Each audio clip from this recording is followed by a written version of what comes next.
Double click দেওয়ার সাথে সাথে দেখুন আমার আমার যে ফোল্ডারগুলোর নাম দিয়েছি এ এ এ তারপরে জি, তারপরে এইচ, জে, এফ, কে, এই ফোল্ডারগুলো তৈরি হয়ে গেছে।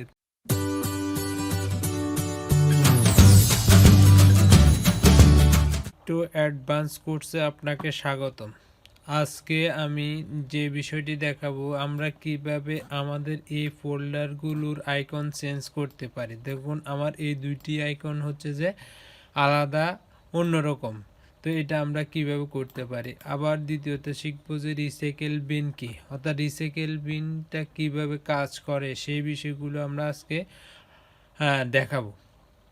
আমি ফার্স্ট যে বিষয়টা দেখাবো সেটা হচ্ছে যে রিসাইকেল বিনটা হচ্ছে একটা ডাস্টবিন, অর্থাৎ আমাদের ঘরের ভিতরে যতগুলো আমরা ময়লা ডাস্টবিনে ফেলে ভরাট করে পরবর্তীতে আমরা বাইরে ফেলে দিই, ঠিক রিসাইকেলটিতেও আমরা কম্পিউটারের অপ্রয়োজনীয় ফাইলগুলো ডিলিট করে যখন দিব, ধরুন আমি এখানে ডিলিট করে দিলাম, ডিলিট করে দেওয়ার পরে রিসাইকেল বিনে জমা হবে। আর এই রিসাইকেল বিন থেকে আমরা যদি একবারে ডিলিট করতে চাই, রাইট বাটন ক্লিক দিয়ে এমটি ফাইলে ক্লিক দিয়ে ইয়েস দিলে এই ফাইলটি একবারে ডিলিট হয়ে যাবে। তো যদি একবারে ডিলিট হয়ে যায়, এই ফাইলটা কি আমরা পুনরায় ফেরত পাবো? হ্যাঁ, পাবো। এই ফাইলটি পুনরায় ফেরত পাওয়ার জন্য আমরা যে একটা সফটওয়্যার ব্যবহার করব সেটা হচ্ছে যে রিকভার নামে একটা সফটওয়্যার রয়েছে, সেটার মাধ্যমে আমরা এই ফাইলটি রিকভার করে নিয়ে আসতে পারবো। এটা আমি আর অন্য একটি ভিডিওতে দেখাবো, এই বেসিক টু অ্যাডভান্স কোর্সের যে কোনো টিউটোরিয়ালে দেখাবো। তো এবার যদি ভুলে ধরুন আমি এই এই ফাইলটি রাইট বাটন ক্লিক করে ডিলিট করে দিয়েছি, দেওয়ার পর এখন আমার আর ডিলিট ডিলিট করব না, এটা আমার গুরুত্বপূর্ণ একটি ফাইল। তাহলে আমি যে কাজটা করব সেটা হচ্ছে যে আমাকে রাইট বাটন ক্লিক দিয়ে ওপেন করার পরে ওপেন যে অপশনটি রয়েছে সেটাতে আমি ক্লিক দিব। ক্লিক দেওয়ার পরে দেখুন আমার এই ফাইলটি রয়েছে, ঠিক আছে। তো এই ফাইলটি রয়েছে, তো আমি এটা পুনরায় ফেরত পাওয়ার জন্য প্রথমে সিলেক্ট করব, রাইট বাটন ক্লিক দিব, ক্লিক দিয়ে ক্লিক দিলে রিস্টোর করার সাথে সাথে আমার এই ফাইলটি ফেরত চলে এসেছে। তো এভাবে আমাদের যেই ফাইলগুলো প্রয়োজন হয় আমরা রিসাইকেল বিন থেকে পুনরায় ফেরত নিয়ে আসতে পারি। দেখুন মনে করেন আবার দেখাচ্ছি আমি, সেটা হচ্ছে রাইট বাটন ক্লিক দিয়ে ডিলিট অপশানে দেওয়ার সাথে সাথে আমার এটা রিসাইকেল বিনে জমা হলো। জমা হওয়ার পর আমরা যদি পুনরায় ফেরত নিয়ে আসতে চাই, রাইট বাটন ক্লিক দিয়ে ওপেনে যাব, ওপেনে গিয়ে রাইট বাটন ক্লিক দিয়ে যদি আনডু ডিলিট বা কন্ট্রোল জেড যদি আমরা প্রেস করি, যেমন কন্ট্রোল জেড কীরকম, আমরা যদি কন্ট্রোল এর একসাথে জেড ক্লিক দিই তাহলে আমাদের এই ফাইলটি আবার ফেরত চলে আসবে। তো আমরা দুইভাবে আমাদের ফাইলগুলো ফেরত নিয়ে আসতে পারি। এই জন্য আমাদের এই দুইটি ফর্মুলা ব্যবহার করতে হবে। অথবা আমরা যদি আবার ডিলিট করতে চাই, জাস্ট এভাবে ট্র্যাক করে ধরে মাউসটার প্রাইমারি বাটনকে চাপ দিয়ে ট্র্যাক করে ধরে যদি move to recycle bin select করে দিই, তাহলে আমার রিসাইকেল বিনে ওই যে ফোল্ডারটা আমি ডিলিট করতে চেয়েছি সেই ফোল্ডারটা সেখানে আবার চলে যাবে। তো এভাবে আমাদের রিসাইকেল বিনে ফাইল ফোল্ডারগুলো দিয়ে এমটি করে আমরা দিয়ে যদি দিই are you sure want to the permanently delete folder যদি ক্লিক দিই তাহলে আমার এই ফোল্ডারটি একবারে ডিলিট হয়ে যাবে। ধরুন আমি ক্লিক দিছি, এই ফোল্ডারটি এখান থেকে দেখুন, এখান থেকে একসাথে ডিলিট হয়ে গেছে।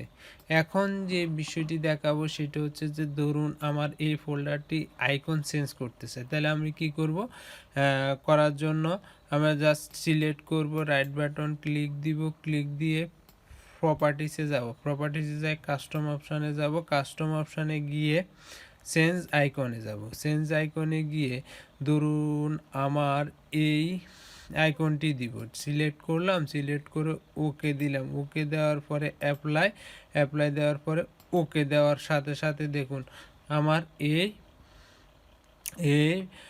ফাইলটি এই ফোল্ডারের আইকনটি চেঞ্জ হয়ে গেছে। এবার আমি যে ইচ্ছে মতো আমাদের এই ফোল্ডারগুলোর আইকন চেঞ্জ করতে পারবো। তো আপনাদের দেখারটা আবার আরেকটা ফোল্ডার আমি আইকন চেঞ্জ করে দেখাচ্ছি। সেটা সিলেক্ট করলাম, রাইট বাটন ক্লিক দিয়ে প্রপার্টিজে যাব, প্রপার্টিজে কাস্টম অপশানে যাব, কাস্টম অপশানে চেঞ্জ আইকনে যাব, ক্লিক দিব। ক্লিক দেওয়ার পরে ধরুন আমার এখানে অনেকগুলো আইকন রয়েছে, যে কোনো আইকন ধরুন আমার এই আইকনটি দিতে চাই, সিলেক্ট করলাম, সিলেক্ট করে ওকে দিলাম, ওকে দিয়ে এখানে অ্যাপ্লাইয়ের পরে ওকে দেওয়ার সাথে সাথে আমার এই ফোল্ডারের ছবিটি চেঞ্জ হয়ে যাবে। এবার আরেকটি অপশান দেখাবো, সেটা হচ্ছে যে আমরা কিভাবে আনলিমিটেড ফোল্ডার তৈরি করতে পারি। কীভাবে আনলিমিটেড ফোল্ডার তৈরি করব সেটার জন্য আমি কী করব, সেটা হচ্ছে যে আমার এখানে সার্চ করে আমি নোটপ্যাড বের করতে পারি, অথবা আমার টাস্ক বারে রয়েছে, আমি নোটপ্যাডটা ওপেন করব। ওপেন করার পরে আমি লিখব যে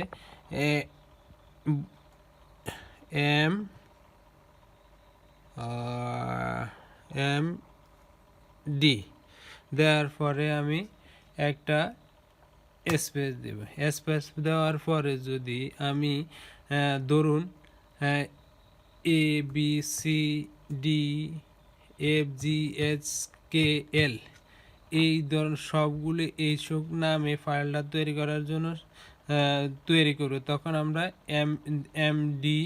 এমডি লিখে স্পেস দেব। স্পেস দেওয়ার পরে এরপরে স্পেস দেব, তারপরে এস এর পরে স্পেস দিব, তারপরে ডির পরে স্পেস দিব, হ্যাঁ, এফ এর পরে স্পেস দিব, জি এর পরে স্পেস দিব, হ্যাঁ, এইচ এর পরে স্পেস দিব। অর্থাৎ আপনি যতগুলো ফোল্ডার বানাতে চান সবগুলো নাম লিখে আপনি যদি এরকম স্পেস দিয়ে দেন, দেওয়ার পর আমরা যে কাজটা করব, ফাইলে যাব, নোটপ্যাডের ফাইলে যাব, নোটপ্যাডের ফাইলে যাওয়ার পরে আমরা যদি সেভ দিই, সেভ দেওয়ার পরে আমি এখানে লিখলাম ধরুন যে কোনো একটা ব্যাক স্পেস দিয়ে কেটে দিয়ে লিখলাম ধরুন বি দিয়ে বি দিয়ে ডট দিলাম। ডট দেওয়ার পর আমাকে লিখতে হবে যে BAT ব্যাট। তো আমি যদি ডেস্কটপে সিলেক্ট করে দিই, অর্থাৎ ডেস্কটপে এটা সেভ হবে, তখন সিলেক্ট দেওয়ার পরে যদি সেভ দিই, হ্যাঁ, সেভ দেওয়ার পরে দেখুন, দেওয়ার পরে আমার এবি নামে একটা পপ আপ তৈরি হয়েছে। আর এই পপ আপ দিয়ে আমি যদি একটা ক্লিক দিই, হ্যাঁ, ধরুন আমি একটা যখন এখানে সিলেক্ট করে ডাবল ক্লিক দিব, তখন আমার এই যে ABCD এফ যতগুলো নাম দিয়েছি সবগুলো ফোল্ডার তৈরি হয়ে যাবে। তখন আমি এখন সিলেক্ট করে ডাবল ক্লিক দিলাম, দেখুন ডাবল ক্লিক দেওয়ার সাথে সাথে দেখুন আমার আমার যে ফোল্ডারগুলোর নাম দিয়েছি এ তারপরে জি, তারপরে এইচ, জে, এফ, কে, এই ফোল্ডারগুলো তৈরি হয়ে গেছে। তো এভাবে আপনি আপনার ইচ্ছে মতো ফোল্ডার তৈরি করতে পারবেন এই সিস্টেমে।